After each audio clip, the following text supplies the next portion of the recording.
The story doesn't begin with a revelation. It begins with a question that refuses to stay buried, a question that investigative writer Tom BOWER has now forced back into the spotlight. What exactly was left out of the version of events presented to the world by Meghan Markle during her globally watched interview with Oprah Winfrey, and more importantly, why was it left out at all?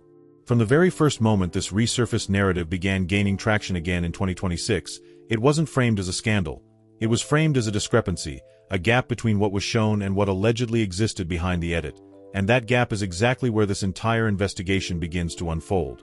According to multiple claims highlighted in BOWER's work and echoed across resurfacing reports, there was far more recorded during that interview than what the public ultimately saw, and the most sensitive portions were not about royal life, but about the years before it, the years that shaped Meghan Markle's entry into elite global circles. What makes this so compelling is not just the allegation itself, but the pattern it appears to fit into.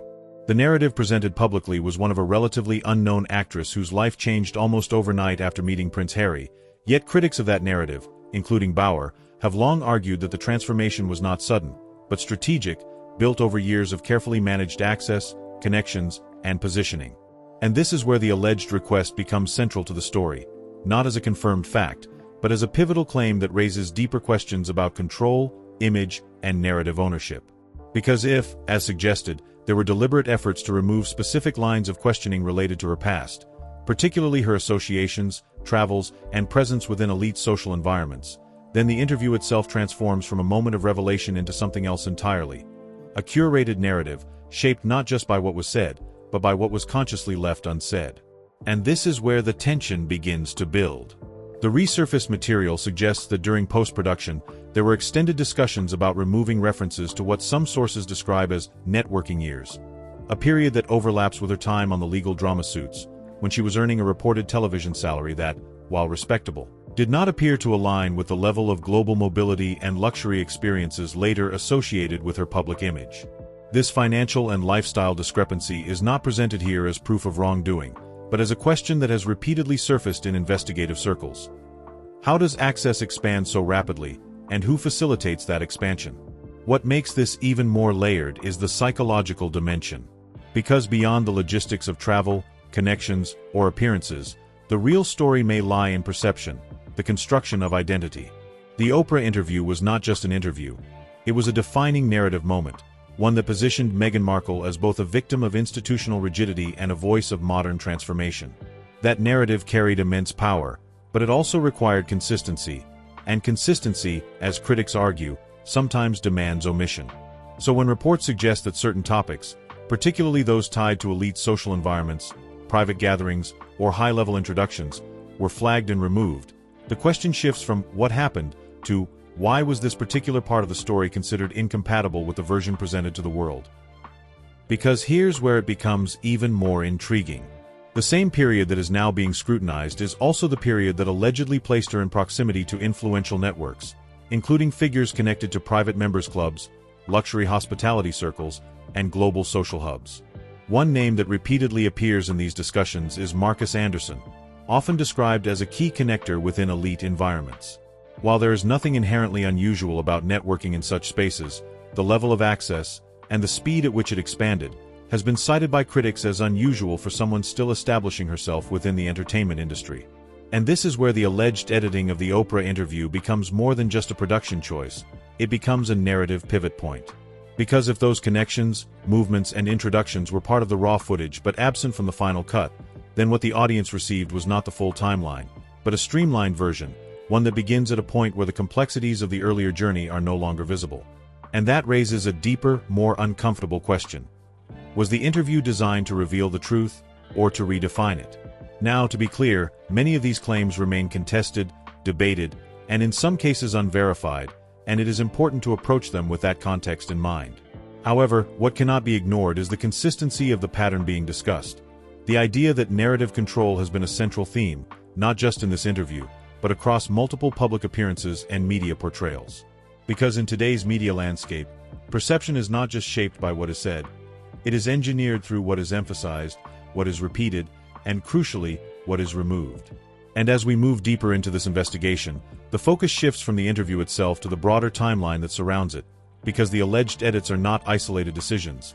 They are part of a much larger framework that spans years, locations, and carefully navigated social environments. Which brings us to the next phase of this story, where the spotlight moves away from the interview room and into the locations that have become central to this narrative. Places like the Mediterranean coastline, private gatherings in global cities, and the discrete networks that operate far from public view, where presence is often more valuable than visibility, and where the line between opportunity and strategy becomes increasingly difficult to define. Because if the interview was the final version of the story, then what comes next is everything that may have been left on the cutting room floor, and what those missing pieces might reveal could change the way this entire narrative is understood. As the narrative begins to move beyond the polished studio setting of that interview, the focus shifts into a far less visible world. One that doesn't operate through headlines or press releases, but through proximity, invitation, and quiet access. Because if the edited version of events presented a clean, linear rise, what emerges from deeper investigation is something far more complex. A layered progression through environments where influence is rarely declared, yet constantly exchanged.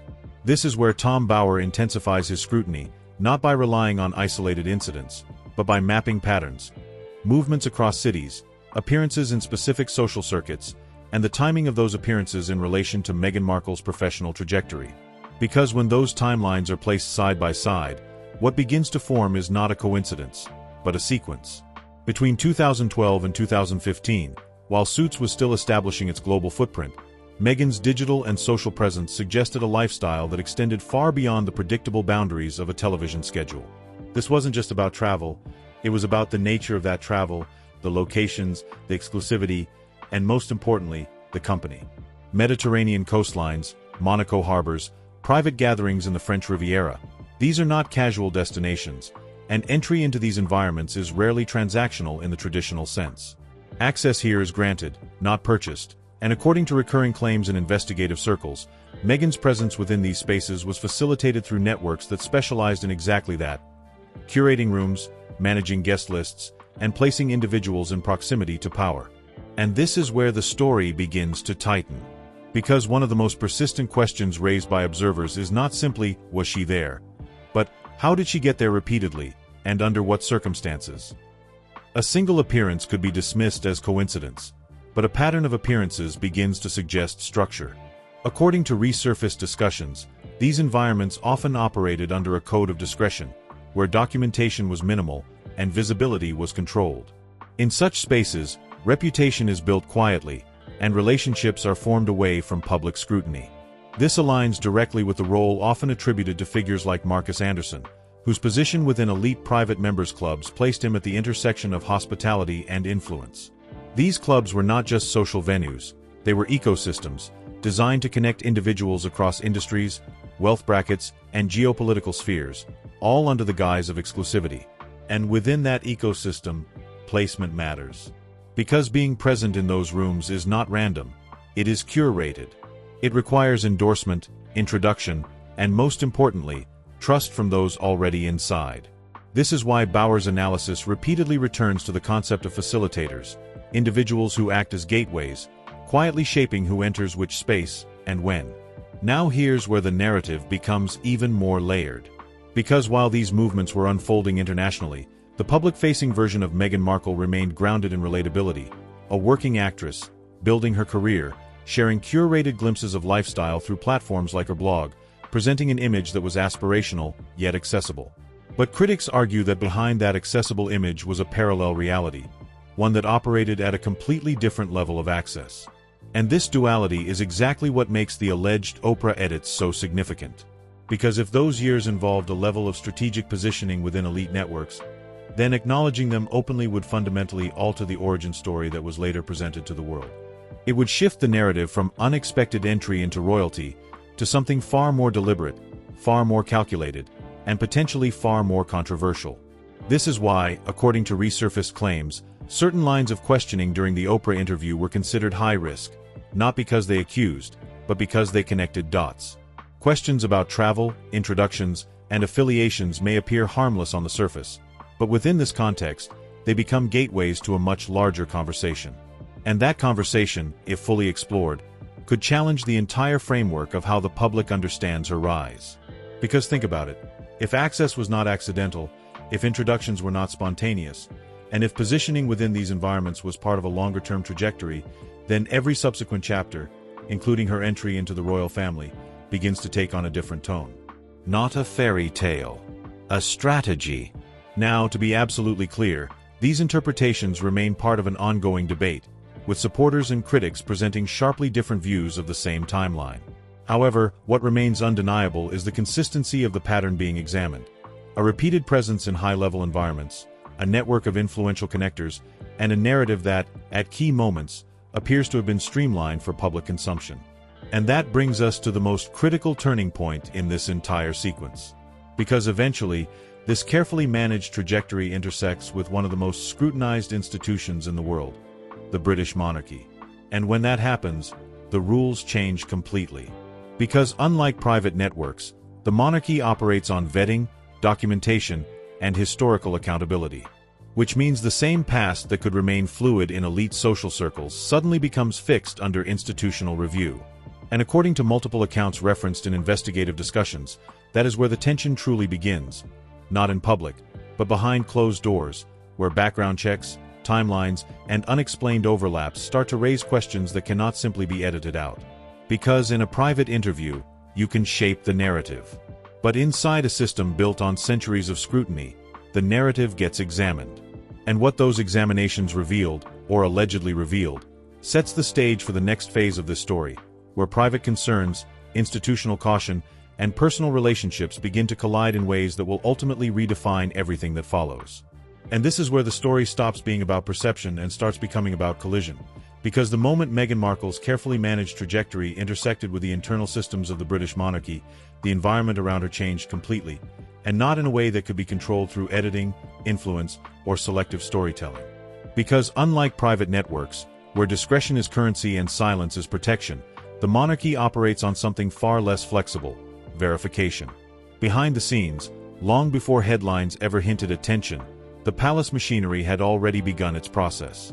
This wasn't personal. It was protocol.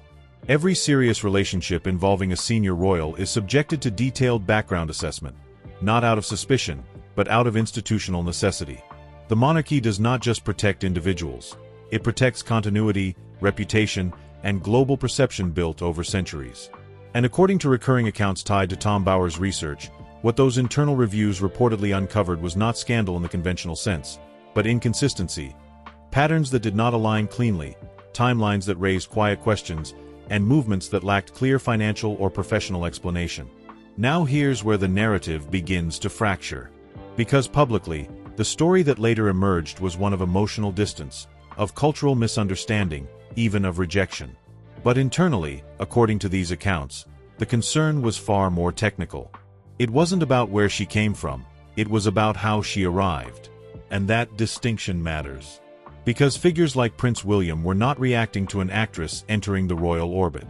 In fact, reports have repeatedly suggested that both he and Catherine, Princess of Wales, were initially open, even curious, about Meghan. The resistance, if it can be called that, reportedly began only after deeper assessments introduced elements that did not fit the narrative being presented. Unexplained travel patterns. High-level social access without a proportional professional anchor.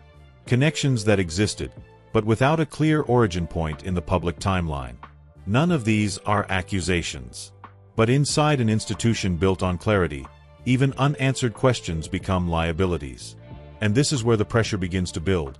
Not in public statements, but in private conversations, in subtle hesitations, in the kind of caution that doesn't make headlines but slowly reshapes relationships.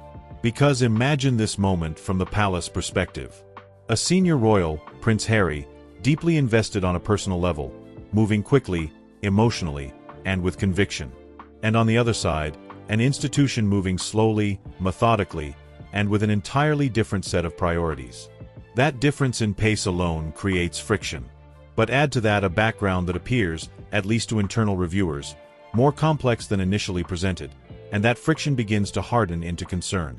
And concern, in this context, is not expressed loudly, it is expressed through distance, through pauses, through questions that don't get satisfying answers. And this is the point where two completely different realities begin to form. On one side, Meghan's perspective, where increased scrutiny may feel like resistance, like exclusion, like an institution unwilling to accept her fully. And on the other side, the monarchy's perspective, where scrutiny is not rejection, but responsibility. A necessary step to ensure that every detail aligns before someone is fully integrated into one of the most visible roles in the world. This divergence is critical, because it sets the foundation for everything that follows. Because when those two interpretations of the same experience are not reconciled early, they don't disappear, they grow. They evolve into narratives. And eventually, those narratives become public. Which brings us back to the Oprah interview. Because by the time Oprah Winfrey sat across from Meghan and Harry, this internal tension had already transformed into something much larger. It was no longer just about private concern. It had become a public story, one that required framing, clarity, and emotional resonance. And this is where the alleged omissions take on even greater significance. Because if internal concerns were rooted in inconsistencies, then acknowledging those inconsistencies publicly would shift the entire narrative. It would move the story away from emotional conflict and toward factual examination, away from personal experience and toward institutional reasoning. And that is a very different story. A far less sympathetic one. So instead, what the world received was a version that emphasized feeling over framework, experience over explanation. And while that version resonated globally, critics argue that it left out the very elements that might have explained why the institution responded the way it did. Which brings us to the most uncomfortable possibility in this entire investigation. What if the tension was not caused by what happened inside the monarchy, but by what existed before it? What if the scrutiny was not reactionary, but preventative? And what if the real conflict was never about fitting into the royal family, but about whether the full, unedited past could withstand the level of transparency that royal life demands? Because here's the reality that now begins to surface through multiple investigative narratives. In private networks, identity can be shaped. In media, identity can be edited. But inside an institution built on legacy, identity gets audited. And when that audit begins to reveal gaps, no matter how small, no matter how explainable, they don't just disappear. They stay. They linger. And eventually, they influence decisions, relationships, and perceptions at the highest level. And as this story continues to unfold, one thing becomes increasingly clear. The real turning point was never the interview. It was the moment when two systems, one built on narrative control and the other built on institutional verification, came into direct conflict. Because from that moment onward, everything that followed was no longer just a story. It was a standoff between perception and proof. And what happens next will show just how far each side was willing to go to protect its version of the truth. And once that collision reached its breaking point, the story didn't explode outward immediately. Instead, it fractured quietly, behind palace walls, inside private meetings, and within conversations that were never meant to leave the room. Because when an institution like the monarchy senses a misalignment between narrative and verified reality, it does not react with chaos, it responds with containment. This is the phase that rarely gets attention, yet it is the most decisive. The period where distance begins to replace warmth, where access becomes controlled, and where trust is no longer assumed, but measured. According to accounts often linked back to the investigative framework of Tom BOWER, this was the moment when the palace shifted from observation to quiet strategy. And strategy, in this context, is not confrontation. It is limitation. Because instead of publicly challenging Meghan Markle or directly addressing inconsistencies, the institution reportedly chose a far more subtle route, reducing exposure, tightening internal circles, and slowly redefining the level of integration she would be allowed within the royal system. This wasn't announced. It wasn't explained. But it was felt. Invitations became selective. Information became restricted. And most importantly, influence became monitored. Now here's where the emotional layer of this story intensifies. Because from Meghan's perspective, this shift could easily be interpreted as rejection, as exclusion, as an invisible wall forming around her without explanation. And when that perception meets an already high-pressure environment, global scrutiny, media attention, and the weight of royal expectations, it doesn't remain a quiet discomfort. It evolves into a narrative. And that narrative, once formed, begins to search for a platform. At the same time, within the monarchy, the concern was evolving in a completely different direction. This was no longer just about background inconsistencies or unexplained connections. It was about control. Specifically, who was controlling the story surrounding a senior royal figure, and how that story was being shaped outside traditional palace channels. Because one of the most sensitive dynamics emerging during this phase involved the growing influence of external networks, media advisors, private connections, and figures who operated beyond the palace's jurisdiction. The monarchy has always maintained a strict boundary between internal protocol and external influence, and when that boundary begins to blur, it triggers a deeper level of institutional concern. This is where names like Marcus Anderson re-enter the conversation, not as central figures in public discourse, but as symbols of a broader issue: parallel influence systems. Systems that do not answer to royal protocol, yet remain closely connected to individuals within it.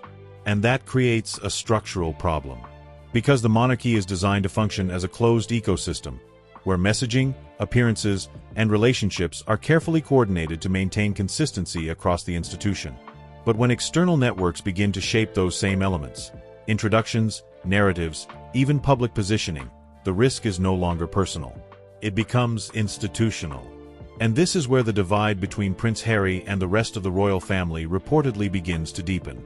Because from his perspective, the growing distance may have felt unjustified, even targeted, particularly if the underlying reasons were never fully communicated in a way that aligned with his personal experience. But from the palace perspective, the situation required caution, not explanation. Because explaining would mean revealing concerns. And revealing concerns would mean exposing internal assessments that are never meant to become public. So instead, silence becomes the strategy. And silence, in a situation already charged with emotion, does not resolve tension. It amplifies it. This is the environment that ultimately sets the stage for one of the most consequential decisions in modern royal history: the gradual but undeniable separation from the core structure of the monarchy. What began as subtle distance evolved into strategic withdrawal, and eventually into a complete redefinition of roles, responsibilities, and public identity. But here's where the narrative takes another critical turn. Because once that separation begins, control over the story shifts dramatically.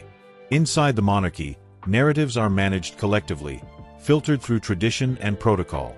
Outside of it, narratives become individual, shaped by personal platforms, media partnerships, and global audiences. And this shift in control is what transforms a private institutional concern into a public global storyline. Which brings us back, once again, to that defining moment: the interview. Because by the time Oprah Winfrey conducted that conversation, the separation was no longer theoretical. It was real. And with that reality came the opportunity to present a version of events that would reach millions without institutional constraint. And this is where critics argue the final layer of narrative construction takes place. Because if earlier stages involved selective omission, this stage involves selective emphasis, highlighting emotional truths, personal experiences, and perceived injustices, while leaving out the structural complexities that may have contributed to those same experiences. And that is what makes the alleged editing of certain past elements so pivotal. Because without those elements, the story becomes simpler, cleaner, more powerful, but potentially incomplete. Now, the question is no longer just about what happened inside the monarchy.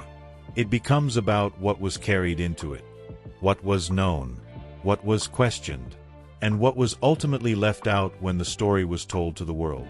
Because as this narrative moves into its final phase, the focus shifts away from individual moments and toward a broader realization. This was never just a personal journey, and it was never just a royal conflict. It was a battle over narrative ownership, over who defines the past, over who controls the present, and ultimately, over which version of the story becomes history. And what comes next will reveal whether that history was built on full transparency, or on a version of events that was carefully, deliberately, and strategically edited before it ever reached the public eye. And now, as all the layers settle and the noise begins to fade, what remains is not just a controversy, but a pattern that forces a final, unavoidable question. Was this ever a story about truth, or was it always a story about control? Because when you step back and look at the full timeline, from early social positioning to elite network access, to the intersection with the monarchy, and finally to the global stage of that interview, the consistency is not in the events themselves, but in how those events were presented, refined, and, at times, allegedly reduced. At the center of this entire narrative stands Meghan Markle, a figure who, depending on perspective, is either a modern disruptor challenging an ancient institution, or a master strategist who understood something far more powerful than status. She understood narrative. And that is where Tom Bower's work continues to resonate, not because it provides every answer, but because it keeps asking the one question that refuses to disappear. If everything was as it appeared, why did certain parts of the story need to be edited, reshaped, or removed entirely? Because editing is not random. It is intentional. And intention always points to something. Now, to be clear, there are multiple sides to this story, and millions of people around the world still view Meghan's journey as one of resilience, of breaking barriers, and of reclaiming voice in the face of institutional pressure. That perspective exists, and it is powerful. But alongside that perspective, there is another. One that sees a series of calculated moves, a long-term positioning within elite circles, and a carefully constructed narrative that reached its most refined form during the interview with Oprah Winfrey. And the truth may not sit entirely on one side or the other. It may exist somewhere in between. But here's where this story becomes bigger than any one individual. Because what this entire situation exposes is not just a personal controversy, it exposes the mechanics of modern influence. The ability to shape perception at a global scale, to control the framing of events, and to present a version of reality that becomes, for millions, the accepted truth. In previous generations, history was written slowly, filtered through institutions, documents, and time. But today, history can be shaped in real time. Through interviews, through platforms, through narratives that are compelling enough to override complexity. And that is exactly why the alleged omissions matter. Not because they prove everything, but because they suggest that what we saw may not have been everything. And once that possibility enters the conversation, it changes how every detail is interpreted. From early career moves to royal tensions, from private networks to public statements. Because suddenly, the question is no longer just, what happened? It becomes, what didn't we see? And more importantly, why didn't we see it? As this investigation reaches its final moment, one thing becomes clear. The real story was never just about yachts, interviews, or even royalty. It was about access. Access to power. Access to platforms. And ultimately, access to the narrative itself. Because whoever controls the narrative doesn't just influence public opinion. They define reality. So now the story turns to you. Because in an age where every headline is crafted, every interview is edited, and every public figure is both a person and a brand, the responsibility shifts from those who tell the story to those who receive it. What do you believe? What do you question? And how much of what you've been shown are you willing to re-examine? Because the next chapter of this story is not being written in palaces or production rooms. It's being written in the minds of the audience. And that includes you. If this perspective made you stop, think, or question what you thought you knew, then this is just the beginning. There are deeper layers, more connections, and untold angles that continue to surface as time moves forward. So don't just watch the story, analyze it. Don't just accept narratives, challenge them. And most importantly, stay curious. Because in stories like this, the truth is rarely in what is loudly declared. It is hidden in what is quietly left out. If you want more breakdowns like this, deep, layered, and focused on what others overlook, make sure you stay connected because the next story might not just change what you know. It might change how you see everything.